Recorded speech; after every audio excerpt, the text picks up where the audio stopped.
Europe Midi.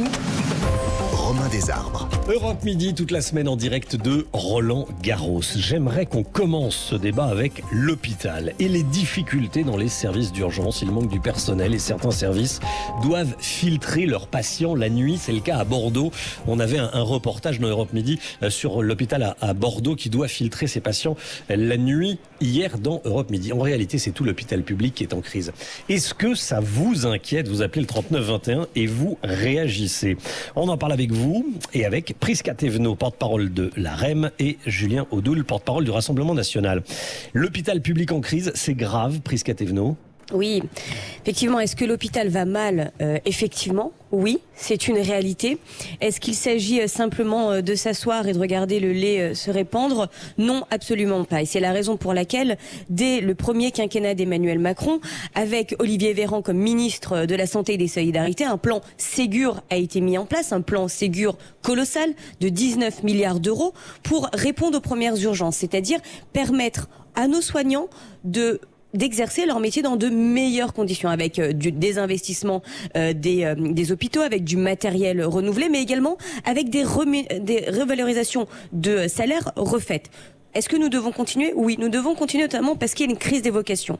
Donc, continuer à répondre à ces enjeux du quotidien pour nos soignants, mais également permettre à de nouvelles vocations de s'inscrire. Et donc, suppression du numerus clausus, mais également augmentation des places en institut de formation, aides-soignants et infirmiers. Maintenant, il y a un autre aspect sur lequel nous devons travailler, et vous en avez parlé dans votre journal, c'est le lien entre hôpital et médecine de ville. Oui, ce lien doit être fait. Oui, il a été fait. Nous l'avons vu d'ailleurs très justement pendant la crise Covid, et nous devons continuer à aller d'autant plus dessus, notamment à la veille des vacances d'été, où nous savons qu'il y a un engorgement des urgences. Le lien entre hôpital et médecine de ville, en clair, le retour des gardes dans les cabinets de médecins de ville. Julien Audoul, ça serait une bonne décision de rendre à nouveau obligatoire les gardes pour les médecins généralistes, en clair? Déjà, je pense qu'il faut parler du constat. On a un hôpital public qui s'est effondré depuis 20 ans. On a un système de santé, d'offre de soins qui s'est tiers-mondisé depuis 20 ans. Emmanuel Macron n'est certes pas le seul responsable, puisque ça fait, comme je l'ai dit, depuis un certain nombre de gouvernements, à la fois celui de M. Douste-Blazy, de Mme Roselyne Bachelot, en fait, qui ont transformé l'hôpital public, la santé, en bien marchand, et qui ont donné une dimension exclusivement financière à l'hôpital public, avec le résultat de suppression de lits, 100 000 lits qui ont été supprimés en 20 ans. Emmanuel Macron a continué ce système-là, notamment pendant la crise sanitaire, où 5 700 lits dans les hôpitaux ont été supprimés depuis 2020, 18 000 depuis 2017. Et puis, il y a eu des mesures aussi totalement aberrantes, une violence sociale inouïe, comme l'exclusion, la suppression de salaire pour 15 000 soignants non vaccinés, qui évidemment n'ont pas amélioré la situation. Donc il faut repenser le système. Pourquoi aujourd'hui on a un hôpital public qui ne fonctionne plus? Déjà parce qu'on a des soignants qui sont sous-payés par rapport à nos voisins allemands notamment. On a une crise des vocations également. Il y a eu des bonnes mesures qui ont été prises, comme la suppression du numerus clausus, qui est attendue depuis très longtemps, qu'aucun gouvernement n'avait voulu faire. Sauf que cette mesure, elle est à la fois évidemment tardive, mais surtout elle est, je dirais, incomplète. C'est-à-dire que il faut évidemment former plus de médecins. Marine Le Pen proposait notamment 10 000 places de formation supplémentaires par an, mais surtout il faut une meilleure répartition, parce que s'ils vont tous sur la Côte d'Azur, effectivement dans les territoires ruraux, ça n'améliorera pas la situation. Et Marine Le Pen proposait notamment une modulation financière pour inciter à l'installation dans les territoires désertifiés. Je rappelle qu'il y a 8 millions de nos concitoyens qui vivent dans un désert médical. Vincent nous appelle, 35 ans, enseignant. Vous nous appelez pas de la Côte d'Azur, vous nous appelez d'un peu plus au sud encore, de la Réunion. Bonjour Vincent. Oui, bonjour à tous. Merci d'être avec nous. Qu'est-ce que vous en dites? Oui. Alors, concernant la problématique de la saturation des services des urgences hospitalières, à mon sens, il y a plusieurs axes à travailler. Bon, évidemment, je ne vais pas revenir sur le renforcement des moyens aux hôpitaux, ça c'est évident. Mais il y a peut-être un effort à faire sur la répartition des efforts sur tout le territoire. Par exemple, à La Réunion, on est sous-doté en matière de lits d'hôpitaux, et c'est global pour tous les dom-tom par rapport à la métropole. Et même sur le territoire métropolitain, il y a des disparités en fonction des régions. Donc, un premier axe serait de de retravailler cette répartition des moyens. Le deuxième élément, à mon sens, c'est faire en sorte que la médecine de ville vienne en soutien aux services d'urgence, parce qu'on constate que 20% des passages aux urgences se terminent en hospitalisation. Ça veut dire qu'il y a beaucoup de visites, de passages aux urgences qui ne nécessitent pas forcément une visite aux urgences. Donc ces deux axes-là, retravailler l'équilibre des efforts sur tout le territoire national et aussi ultramarin, mais aussi faire en sorte que la médecine de la ville vienne réellement en soutien aux urgences. Voilà, merci. Merci beaucoup Vincent, c'est très intéressant. On va en débattre, continuer à débattre de ce que vous venez de dire. Que la bobologie, que les petits bobos de la vie courante, de la vie de tous les jours n'arrivent pas aux urgences, petit 1, et que la médecine de ville soit plus sollicitée. On va en parler dans un instant. Est-ce qu'il faut augmenter également la rémunération des médecins, rendre la médecine de ville plus intéressante? 23 € la consultation, franchement, est-ce que c'est assez? On va en parler dans un instant. Restez bien avec nous, vous appelez le 3921 et vous passez à l'antenne. Midi 27, à tout de suite. Pour intervenir et dialoguer avec Romain Desarbres sur Europe 1, un seul numéro, 3921, 50 centimes la minute. Europe Midi, Romain Desarbres. Il est 12h30, bienvenue à tous. Europe Midi en direct de Roland-Garros toute la semaine. Le débat continue dans un instant, mais tout de suite tout ce qu'il faut savoir dans l'actualité. Avec vous, Émilie Dez. La France partage le choc et la peine du peuple américain, assure Emmanuel Macron après la fusillade qui a fait 21 morts au Texas, 19 enfants âgés de 10 ans ou moins et 2 enseignants. Le tireur tué par la police est un adolescent de 18 ans, écœuré et fatigué. Le président américain dit vouloir affronter le lobby des armes.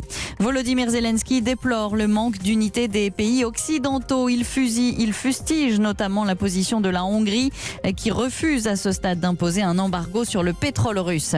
La nouvelle ministre de la Santé promet de rencontrer les soignants ces 2 prochaines semaines avant de prendre des mesures pour faire face à l'été et notamment répondre à la pénurie des personnels.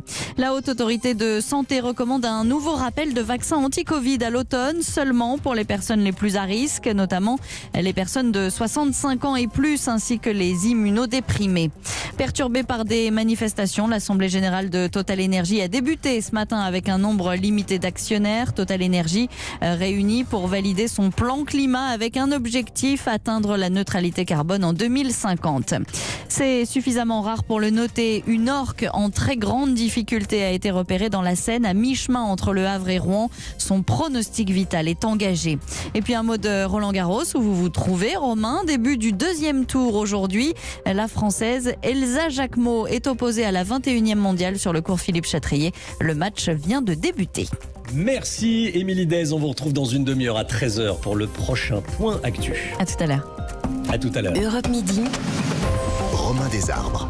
On parle des hôpitaux, de la crise à l'hôpital. Il manque du personnel, des services fermes. On en parle avec vous au 3921 et avec Prisca Thévenot, porte-parole de La République En Marche, et Julien Audoul, porte-parole du Rassemblement National.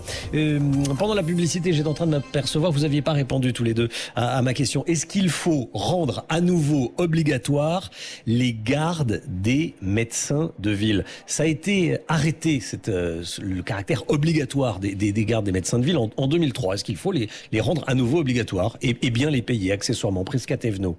Je ne sais pas s'il faut les rendre obligatoires parce que ça pourrait avoir un effet contre-productif sur la crise des vocations dont je parlais juste avant, mais effectivement les inciter fortement sur un modèle peut-être de rémunération et puis peut-être ne pas regarder que ce sujet-là. On peut également parler des téléconsultations quand cela, bien évidemment, est possible et est lié à la pathologie qui le permettrait.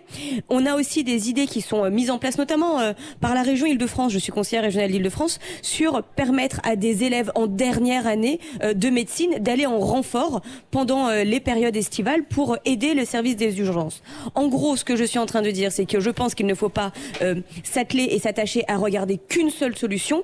Les besoins étant énormes, nous devons pouvoir nous ouvrir et nous élargir sur différents volets pour répondre à cette crise, en attendant que la suppression du numerus clausus et l'augmentation des places en formation aides-soignantes et infirmiers puissent avoir des effets concrets.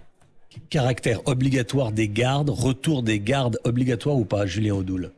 Oui, il faut faire attention à la crise des vocations et il ne faudrait pas que l'État, finalement, se défausse sur les médecins compte tenu de ce qu'il n'a pas pu faire ou de ce qu'il n'a pas voulu faire par le passé. Quand je parle de l'État, je parle des différentes majorités qui se sont succédées ces 20 dernières années.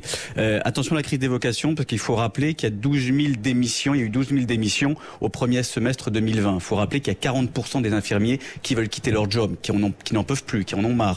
Donc il faut faire extrêmement attention. Et s'il y a un problème de personnel, moi j'invite le gouvernement et notamment Madame Borne à réintégrer d'urgence immédiatement aujourd'hui les 15 000 soignants qui veulent travailler, qui ont été suspendus en octobre dernier, qui n'ont plus de salaire et qui pourraient justement constituer un renfort extrêmement important pour l'été. Je ne comprends pas au nom de quoi, puisqu'il n'y a aucun impératif sanitaire, au nom de quoi ils ne sont pas aujourd'hui réintégrés. Il faut le faire d'urgence, ce qui permettrait de soutenir aujourd'hui une situation qui est dramatique. On demande du pragmatisme, on tombe dans la démagogie. Vous le savez très bien, Monsieur Odoul, pourquoi ces soignants ont été effectivement suspendus. Je pense que c'est facile aujourd'hui d'essayer de réécrire l'histoire quand on a lu le livre, mais nous avons traversé une crise Covid qui, rappelons-le, est encore là. Bien évidemment, avec des effets moins forts, avec une vague moins intense, mais elle est encore là.